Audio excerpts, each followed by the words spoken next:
Ask her. Ask her Ask her about philanthropy. Ask her. about change. Ask her about power. Ask us.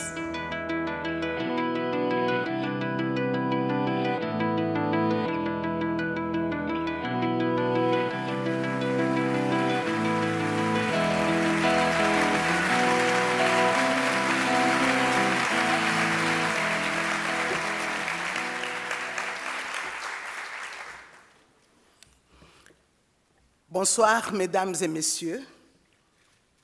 On m'appelle Marie-Jeanne Mouabachou. Je suis chargée de programme à la Cité de la Joie, en République démocratique du Congo. J'ai souvent utilisé une image d'espoir qui compare mon pays, la République démocratique du Congo, à un oiseau. Mais un oiseau qui voudrait voler avec une aile, c'est impossible. L'aile féminine de l'oiseau Congo est lourde à cause de beaucoup de problèmes qui l'empêchent de s'ouvrir et de s'épanouir comme l'aile mâle, en fait de trouver l'équilibre nécessaire pour pouvoir voler. Ces pierres qui pèsent dans l'aile féminine sont entre autres l'analphabétisme, les contraintes des coutumes rétrogrades, la pauvreté, l'insécurité et les violences.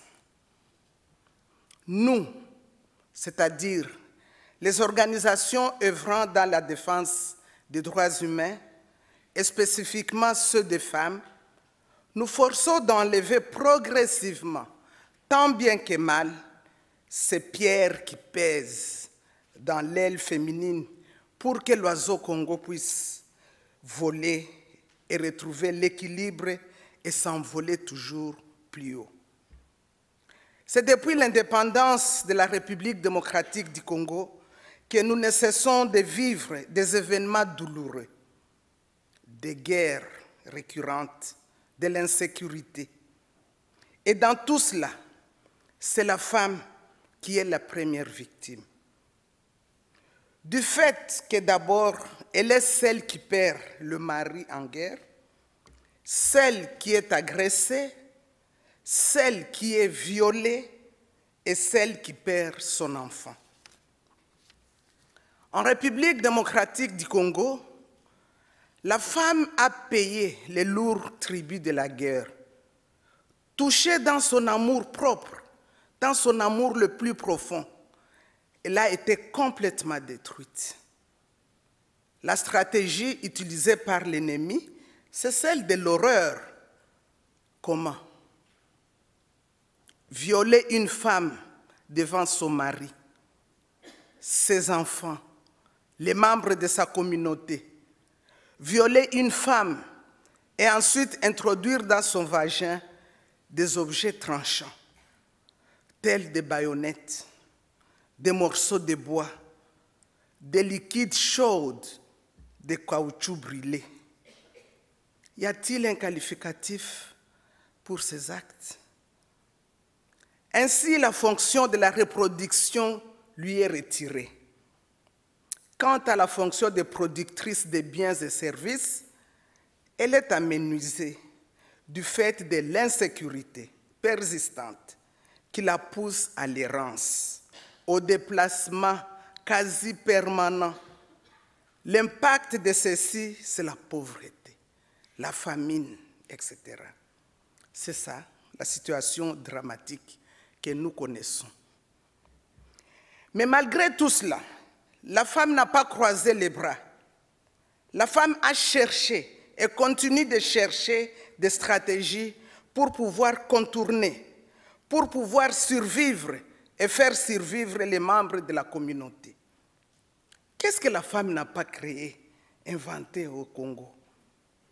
Nombreuses d'entre elles, malgré l'insécurité qui persiste, elles quittent sa maison très tôt, le matin, et montent sur des camions qui vont traverser des milieux dangereux à la recherche de produits à vendre dans la ville afin de pourvoir aux besoins de la famille.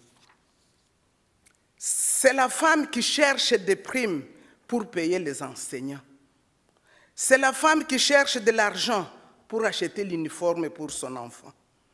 C'est la femme qui fait le commerce pour faire étudier ses enfants à l'université. Donc, la femme congolaise est une battante. Elle s'organise dans des petits groupes et organisations pour pouvoir unir leurs efforts en fait d'advenir aux besoins de la famille.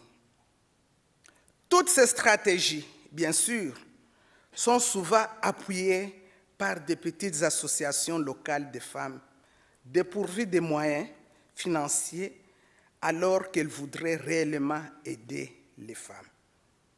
Et bien sûr, les femmes démontrent leur pouvoir d'action et dénoncent des situations d'insécurité qu'elles constatent dans la communauté. Elles font des marches pour dénoncer des viols qui se font sur elles-mêmes et sur leurs enfants. Je me souviens, lors de la célébration de la Journée internationale de la femme, il y a quelques années, nous étions en pleine guerre, en pleine rébellion. Et à ce moment-là, c'était des tueries en masse, des femmes enterrées vivantes, des viols massifs. Et nous avons dit, à quoi bon de célébrer cette journée? Nous avons demandé de célébrer cette journée de la femme sans femme. Nous avons mobilisé les femmes en leur demandant de ne pas quitter leur maison. Aucune femme ne devrait aller là où elle a l'habitude d'aller. Vous comprenez ce que cela signifie? C'était terrible. Et ça nous a coûté cher. Moi, j'ai perdu mon travail d'ailleurs à cause de cette action. Mais cela ne nous a pas découragés. Donc, il est possible de mobiliser les femmes autour d'une action de plaidoyer pourvu qu'elles aient des moyens financiers, matériels et humains. Et c'est comme cela que les femmes deviennent des leaders. Par exemple, moi-même, j'ai été nommée dans le Parlement de transition. Et c'est là où nous avons réussi à faire voter la loi qui réprime les violences sexuelles, au moins pour une fois. Et même la loi sur la protection des personnes vivant avec le VIH-Sida.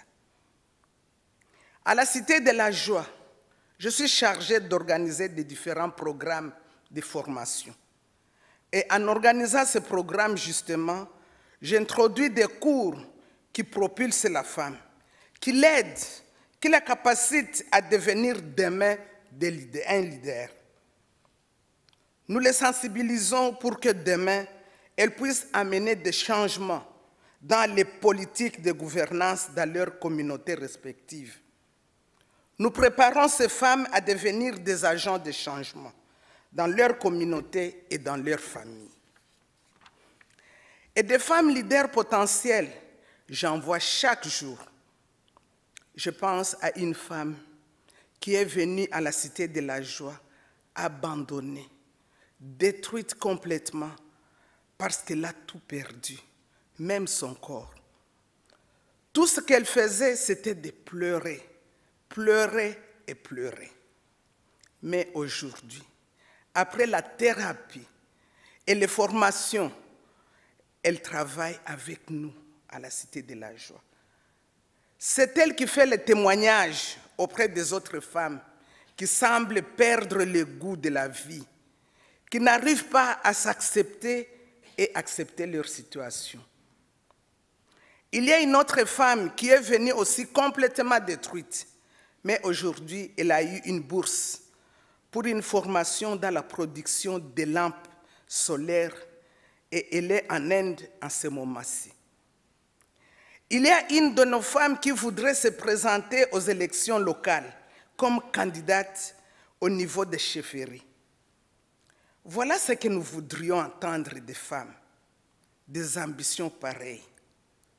Nous avons le devoir de les accompagner afin qu'elles atteignent leur but. Des réinsérés de la Cité de la Joie qui travaillent dans les entreprises hôtelières et même des animatrices dans des radios communautaires. Le succès de la Cité de la Joie est basé sur le fait que c'est un modèle qui fonctionne bien. The City of Joy a comme vision transformer les peines en pouvoir. Elle répond aux besoins exprimés par les femmes. Je vais vous parler un peu de la naissance de la Cité de la Joie, parce que pour moi, cette histoire nous démontre très bien que ce qui fonctionne, même si c'est de la philanthropie, elle doit répondre à un besoin exprimé par le bénéficiaire. L'idée est venue des femmes congolaises qui étaient détruites avec la guerre, violées complètement. Et pendant qu'elles étaient en soins à l'hôpital de Panzi, beaucoup de gens venaient les voir. Certaines venaient faire du tourisme. Croyaient qu'en allant visiter des femmes violées, c'est un peu de tourisme, dans un parc à l'hôpital de Panzi. Mais il y a quelques-uns qui sont venus avec un cœur compatissant. Ils demandaient « Qu'est-ce qu'on peut faire pour vous ?» Et les femmes répondaient « Vous venez chaque fois pour demander ce que vous pouvez faire pour nous. Mais après ça, vous disparaissez. » D'autres viennent pour nous donner des robes, des boucles d'oreilles. Mais quand je suis détruite, quand ma tête ne fonctionne pas, comment est-ce que je vais porter tout ça? Ça ne sert à rien de porter une jolie robe alors que dans ma tête, ça ne va pas. En attendant des interventions sur nos vagins, il y a quelques-unes qui en ont eu 3, 4, 5, voire 10. Est-ce qu'il y a moyen de construire un centre où nous allons apprendre à lire et écrire, où nous pouvons échanger avec d'autres femmes qui ont vécu les mêmes expériences? Comme ça, nous allons nous soutenir mutuellement. Donc, l'idée vient de ces femmes-là. Et voilà comment est née l'histoire de la Cité de la Joie. Et ces mêmes femmes ont fait les dessins ou la maquette de ce que serait ce centre. Elles ont dit des classes, là où nous allons nous mettre pour faire la couture, pour faire le tricotage, l'alphabétisation, etc. C'est ainsi que cette histoire est venue. Et on continue de répondre à leurs besoins. Nous avons introduit des cours professionnels tels que la cuisine. Vous me direz, est-ce que les femmes congolaises ne savent pas préparer? Si, elles savent préparer.